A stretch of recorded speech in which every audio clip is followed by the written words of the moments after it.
सपने उन्हीं के सच होते हैं जिनके सपनों में जान होती है, पंखों से कुछ नहीं होता, हौसलों से उड़ान होती है। जिद चाहिए जीतने के लिए, हारने के लिए एक डर ही काफ़ी है। किसी एक इंसान की मदद करने से दुनिया तो नहीं बदलने वाली, लेकिन आप जिस इंसान की मदद करोगे उसकी दुनिया जरूर बदल सकती है। तो साथियों, आज हम पढ़ेंगे झील के बारे में कि भारत की प्रमुख झीलें जो लेक हैं, लेक्स ऑफ इंडिया, भारत की प्रमुख झीलों के बारे में पढ़ेंगे। तो झील क्या होती है? स्थिर जल का वह भाग, स्थिर जल का वह भाग जो चारों तरफ से भूमि से घिरा हो। स्थिर जल का वह भाग जो चारों तरफ से भूमि से घिरा हो उसे क्या कहेंगे हम? लेक यानी झील। तो साथियों, लेक झील होती है स्थिर जल का वह भाग जो चारों तरफ से भूमि से घिरा हो, उसे हम झील कहते हैं। झील कई प्रकार की होती हैं, जैसे मीठे पानी की झील। मीठे पानी मतलब फ्रेश वाटर, जो पानी पीने योग्य हो उसे हम क्या कहते हैं? मीठे पानी की झील। उसके बाद होता है हिमनद झील। हिमनद मतलब ग्लेशियर लेक। ग्लेशियर में क्या होता है? जैसे जो बर्फ की झीलें होती हैं, जब ग्लेशियर पिघलता है वही गड्ढे में जल भर जाता है, उसे हम ग्लेशियर झील कहते हैं या हिमनदी झील कहते हैं। कृत्रिम झील क्या होती है? मानव द्वारा, आर्टिफिशियल लेक होती है, मानव द्वारा बनाई गई झील होती है, जिसे हम कृत्रिम झील कहते हैं। कौन सी झील कहते हैं? कृत्रिम झील कहते हैं। अब खारे पानी की झील, सॉल्ट वाटर लेक, ये क्या होता है? इसका जल खारा होता है, पीने योग्य नहीं होता है, तो खारे जल की झील हो गई। देखो, ज्वालामुखी झील क्या होती है? क्रेटर लेक से जब लावा पिघलता है, क्रेटर के रूप में निकलता है, तो उसी जो क्रेटर होता है, जो गड्ढा बन जाता है, उसी में जो जल भर जाता है उसे हम क्या कहते हैं? ज्वालामुखी झील, ये लावा झील भी कह देते हैं, क्रेटर झील भी कह देते हैं। उसके बाद गोखुर झील।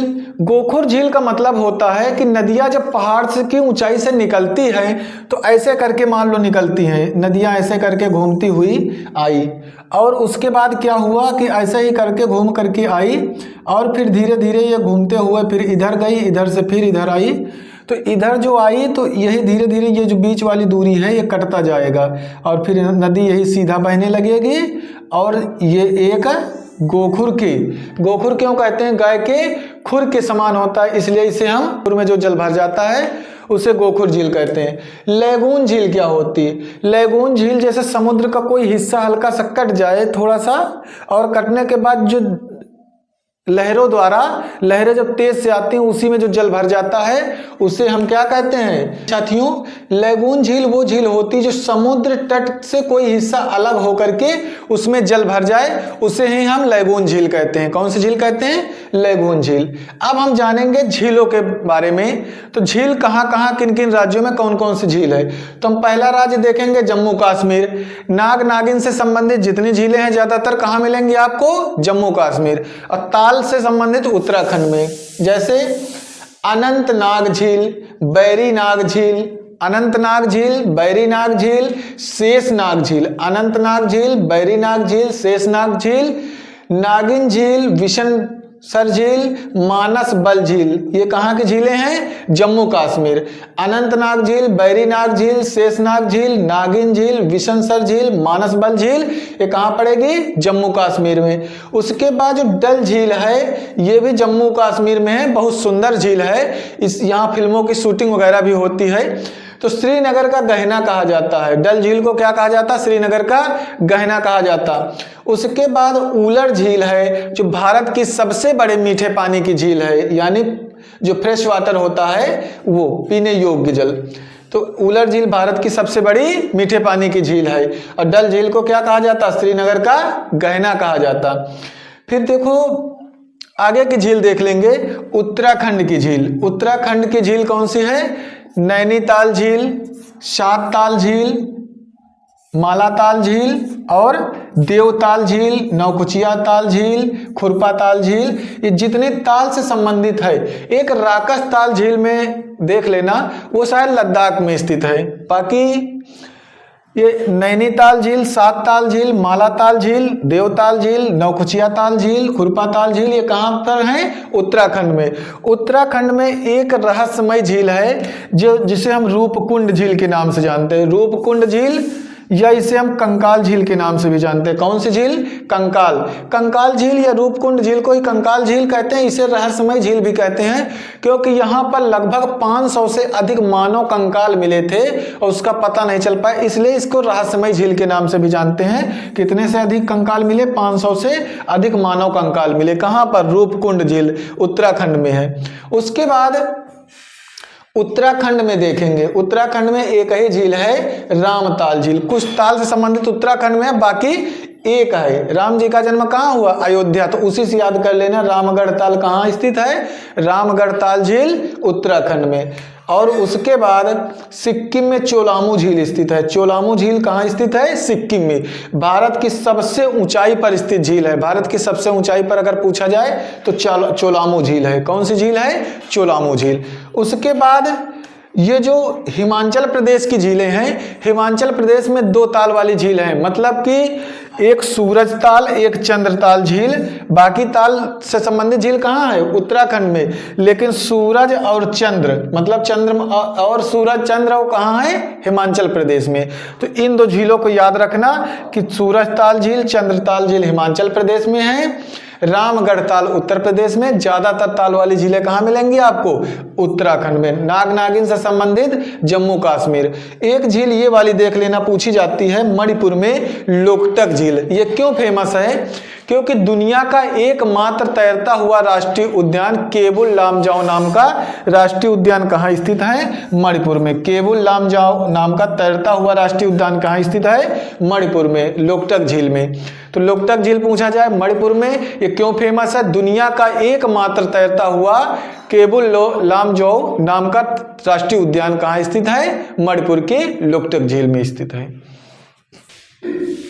भारत की प्रमुख झीलों के बारे में पढ़ रहे थे, तो अब राजस्थान राज्य के झीलों के बारे में पढ़ लेंगे। राजस्थान में कौन कौन झील हैं? राजस्थान में राजाओं महाराजाओं के, महाराणा प्रताप लोगों का जन्म कहाँ हुआ था? राजस्थान के। तो अब यहाँ पर हम राजसमंद झील पढ़ेंगे। कौन सी झील? राजसमंद झील, जयसमंद झील, फतेह सागर झील। राजसमंद झील, जयसमंद झील, फतेह सागर झील, डीडवाना झील, सांभर झील, ये सब कहाँ पे हैं? राजस्थान के। सांभर झील भारत की सबसे बड़ी खारे पानी की अंतःस्थलीय झील है। खारे पानी की सबसे बड़ी अंतःस्थलीय झील कौन सी है? सांभर झील है। कहाँ पर पड़ती? राजस्थान में। अब महाराष्ट्र के इलाके में देख लेंगे, लोनार झील महाराष्ट्र में स्थित है। इसका निर्माण उल्का पिंड के पृथ्वी के टकराने की वजह से, उल्का पिंड जब पृथ्वी पर गिरा तो उसी के टकराने की वजह से गड्ढा हो गया, उसी में जल भर गया, जिसके कारण इसे हम कौन से झील के नाम से जानते हैं? लोनार झील। पूछा जाए लोनार झील कहाँ स्थित है, तो लोनार झील महाराष्ट्र में स्थित है और यह बुडवाला जिला पड़ता है, बुल्ढाना जिला पड़ता है। कहाँ पर? बुल्ढाना जिला पड़ता है महाराष्ट्र में। वहीं कौन सी झील स्थित है? लोनार झील। इसका निर्माण कैसे हुआ? उल्का पिंड के पृथ्वी की टकराने की वजह से निर्माण हुआ लोनार झील, जो कि बुल्ढाना जिले में है महाराष्ट्र में। केरल की देख लेंगे, पेरियर झील है, अष्टमुदी झील। पेरियर झील और अष्टमुदी झील कहाँ की झील है? केरल की। वेम्बनाड झील केरल की सबसे बड़ी झील, केरल की सबसे बड़ी तथा भारत की सबसे लंबी झील है। भारत की सबसे लंबी झील जब पूछी जाएगी तो कौन सी है? वेम्बनाड झील। ये कहाँ पड़ती है? केरल में। केरल की सबसे लंबी झील है वेम्बनाड झील। कौन सी झील? वेम्बनाड झील। अब आंध्र प्रदेश का हिस्सा आ जाएगा। कौन सा? आंध्र प्रदेश। आंध्र प्रदेश में कोलेरू झील है, पुलिकट झील। कोलेरू झील है, पुलिकट झील है। देश की दूसरी बड़ी लैगून झील कौन सी है? पुलिकट झील। पुलिकट झील जो है 84% हिस्सा इसका आंध्र प्रदेश में आता है और 16% हिस्सा इसका कहाँ जाता है? तमिलनाडु में। इसी पुलिकट झील के पास ही स्थित है सतीश धवन उपग्रह परिक्षेपण केंद्र। ठीक, पूछा जाए पुलिकट झील कहाँ स्थित है, तो ये जो सतीश धवन उपग्रह परिक्षेपण केंद्र है ये पुलिकट झील के पास ही स्थित है। ठीक, अब उसके बाद जो उड़ीसा पड़ता है, उड़ीसा की चिल्का झील है। ये भारत की सबसे बड़ी तटीय लैगून झील है। तटीय, भारत की सबसे बड़ी तटीय लैगून झील है खारे पानी की। कौन सी झील? चिल्का झील। अगर पूछा जाए भारत की सबसे बड़ी कृत्रिम झील कौन सी है, गोविंद बल्लभ पंत सागर है, जो कि भारत की सबसे बड़ी कृत्रिम झील है, मानव निर्मित, आर्टिफिशियल। अब ये झील से संबंधित हो गए हैं क्लास। ऐसे ही करके लगातार अपना